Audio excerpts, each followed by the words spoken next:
In-archive na ng Senado ang articles of impeachment laban kay Vice President Sara Duterte.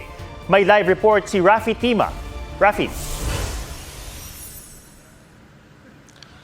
Atong tuluyan na ngang tinuldukan ng Senado ang impeachment complaint laban kay Vice President Sara Duterte matapos sa bumoto na i-archive ang mayorya ng mga senador. Senator Cayetano Pia. 19 ang bumoto pabor sa pag-archive, 4 ang bumoto laban dito at 1 ang nag-abstain. Paliwanag din Senador Panfilo Lacson, nag-abstain siya dahil ayaw daw niyang pangunahan ang magiging desisyon ng Korte Suprema sa motion for reconsideration ng Kamara. Halos lahat sa mga bumotong pabor sa pag-archive ay nagsabing sumusunod lang sila sa naging desisyon ng Korte Suprema. Ang mga hindi naman pumabor, isinasaalang-alang lang daw ang motion for reconsideration sa desisyon ng Korte Suprema. Bago ang pagboto sa pag-archive, una muna nagbotohan sa motion ni Senate Minority Leader Tito Soto na ipagpaliban ang pagboto sa motion ni Senador Marcoleta na i-dismiss ang impeachment. Sa kalagitnaan ng botohan sa motion ni Senador Marcoleta, pinalabas naman sa session hall ang ilang manonood sa gallery. Bago kasi matapos magsalita ni Senador Amy Marcos, nag-thumbs down. Marcoleta is lost. Matapos ang halos 4 na oras na debate, pinagbotohan ng mga senador ang mosyon na inihain ni Senate Minority Leader Tito Soto na i-table o isantabi ang mosyon ni Senador Rodante Marcoleta. Nais kasi ni Marcoleta na i-dismiss ang impeachment complaint laban kay Vice President Sara Duterte, kasunod ng desisyon ng Supreme Court na nagdeklarang ito ay null and void.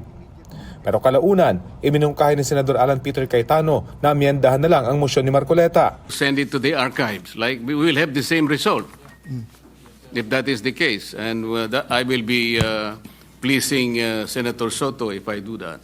Kaya sa halip na motion to dismiss, ginawang motion to archive ang ginawa ni Marcoleta, bagay na tinutulan pa rin ni Soto.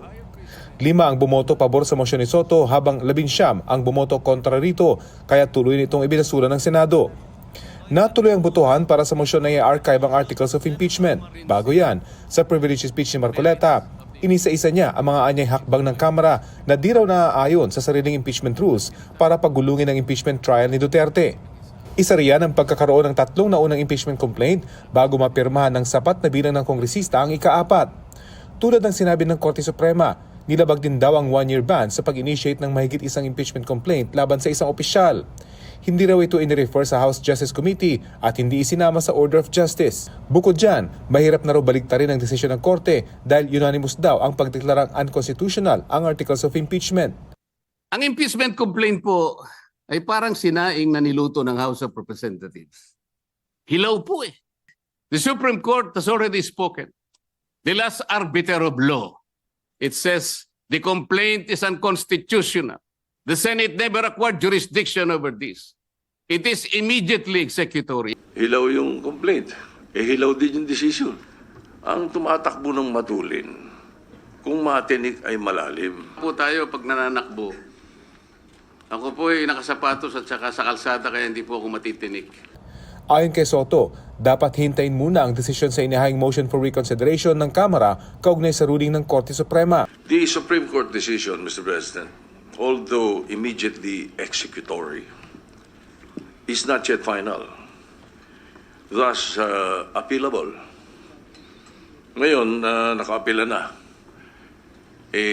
Marami nagtatanong, kung naka-appeala na, ba't tayo nagmamadali? Ay dismiss ito sa atin.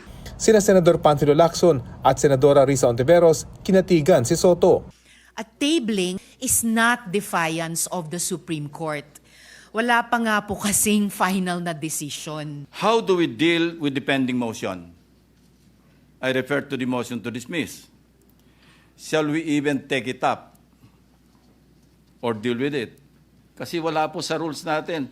Paano wala tayo pong guidelines? Kasi wala po sa rules natin yung motion to dismiss. Naniniwala naman ang House Prosecution Panel na pwede pang baligtarin ng Korte Suprema ang desisyon nito kaugnay sa impeachment. Kapag nangyari yan, dapat daw mag-reconvene ang Senate Impeachment Court. Kung pinal at executory na, tapos na ang boxing. Diba? Subalit, intentionally, hindi sinabi ng Supreme Court na final and executory. Sinabi lang, executory. Hindi pwede susundin nila ngayon dahil sinabi ng Supreme Court, ibasura yan. Tapos later on, pag nagbago yung Supreme Court and sinabi na ituloy yan, hindi nila susundin.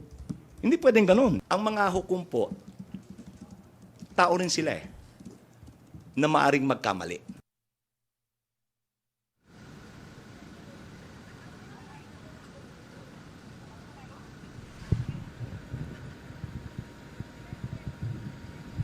Sa kalagitnaan ng botohan sa mosyon ni Senador Marcoleta, pinalabas naman sa session hall ang ilang nanonood sa gallery. Bago kasi matapos magsalita ni Senador Amy Marcos, nag-thumbs down ang 4 na kababaihan na agad inutusang lumabas. Kasama rin sa nag-thumbs down at lumabas sa session hall ang pamangkin ni dating Pangulong Noynoy Aquino na si Kiko Aquino D.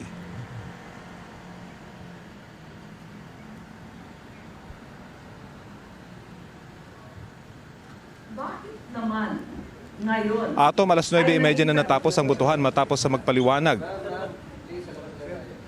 ang karamihan sa mga senador tungkol sa kanilang boto. Yan ang latest mula dito sa Senado. Para sa GMA Integrated News, Rafi Tima nag-uulat. Maraming salamat, Rafi Tima. Kinikilala raw ng defense team ni Vice President Sara Duterte ang desisyon ng Senado kaugnay sa impeachment case. Sunod daw nilang pag-aandaan ng magiging sagot o komento nila sa Korte Suprema kapag naghain na ang Kamara ng motion for reconsideration.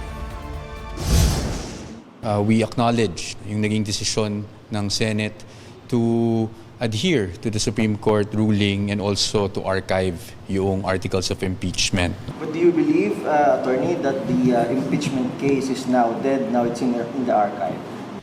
I think it's too early to say kasi nga may MR pa and we don't want to preempt the decision of the Supreme Court. Itinanggi ng isang vlogger ang alegasyong dumura umano siya sa lalagyan ng holy water sa isang simbahan sa Misamis Occidental. Pero nagsorry pa rin siya. Sarado muna ang simbahan bilang tanda raw ng penitensya. May report si James Paulo Yap ng GMA Regional TV. Usap-usapan sa social media ang viral Facebook videong ito ng isang babaeng vlogger sa St. Joseph the Baptist Church sa Jimenez, Misamis Occidental nang bigla siyang dumukwang sa lagayan ng holy water. Hindi pa malinaw kung ano ang nangyari. Pero sabi ng simbahan, dinuraan ng babae ang lagayan ng agua bendeta. Dagdag pa ng simbahan, malinaw na sacrilege o paglapastangan daw ang ginawa ng vlogger. At isang malaking kasalanan sa relihiyong Katoliko. Dahil dito, ipinasara muna ni Osamis Archbishop Martin Humuad ang simbahan. Tinipon ang lahat ng mga pari sa kasinelyuhan ang pintuan ng simbahan. Tanda raw ito ng penitensya at reparasyon.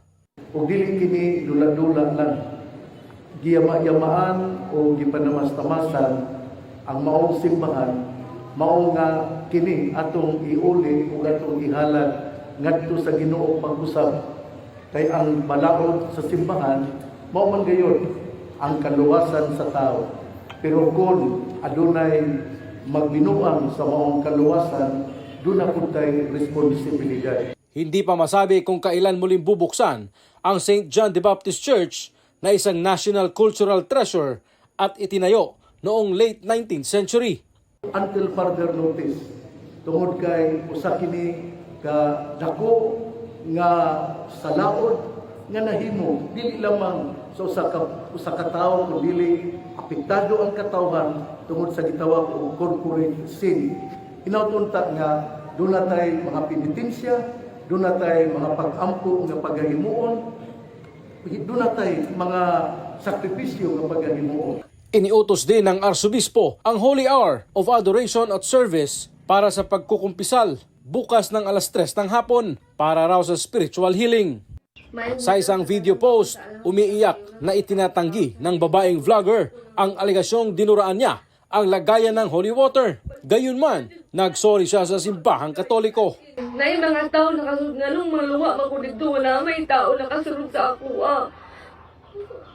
Gusto ko mga ipasaylo sa tanan nga Katoliko kung nakuan man gali sa inyo ang mga nakasala ko. May kong pasaylo pero wala dyan ko nakakuha ng luwa dito.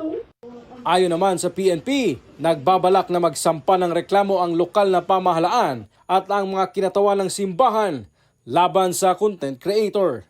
Posible sila mag-cite under Article 133 of offending the religious feelings. James Paulo Yap ng GMA Regional TV, Nagbabalita para sa GMA Integrated News. Patay ang isang senior citizen sa Quezon City matapos matrap sa nasunog na bahay. Sa Tondo, Maynila, abot sa 1,500 pamilya ang nawalan ng tahanan sa sunog na umabot sa Task Force Charlie. May spot report si Jamie Santos. Gumapang hanggang sa bubong ang apoy ng nasusunog na bahay na iyan sa Scout Ralio Street sa Barangay Sacred Heart, Quezon City. Ang makapal na usok na ito, tanaw hanggang sa mga katabing gusali. Sumiklab ang sunog sa 4 na palapag na bahay pasado 4:00 ng hapon. Umabot ito sa ikalawang alarma at tumagal ng 1 oras bago naapula. Ayon sa mga otoridad, isang babae na edad 78 ang nasawi matapos matrap sa loob. Inilikas din ng ilang matatanda na inaalagaan sa katabing home health care roon. Patuloy na inaalam ang sanhi ng apoy. Sa Tondo, Maynila, umabot naman sa Task Force Charlie ang malaking sunog sa Barangay 105. Kinailangan ng helicopter para magsalok ng tubig at isaboy sa mga nagliliyab na bahay.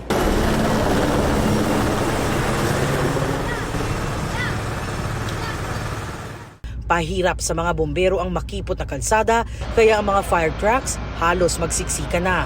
Ang mga nasunugan, inulan pa habang nagsasalba ng gamit. Kasama sa inilikas ang kanilang mga alaga. 6 na oras ang itinagal ng sunog bago tuluyang naapula pasado 4:00 ng hapon. Wala naman pong kasing sakit. Binitbit ko na lang po yung bunso ko para makababa na kami. Wala na po kami babalikan, wala na kami tutulugan. May 3 sugatan kabilang ang 2 bombero. Di pa tiyak ang sanhi ng apoy. Meron silang sinasabi na meron ng nananso, kailangan niya ng apoy para malusaw yung plastic. Okay. Lalabas yung tanso, may bebenta yung tanso. Sa kasagsagan ng sunog, isang lalaking nagnakaw daw ng tanso ang inaresto. Pero nilinaw ng mga polis na hindi ang lalaki ang nagsimula ng apoy. Jamie Santos nagbabalita para sa GMA Integrated News.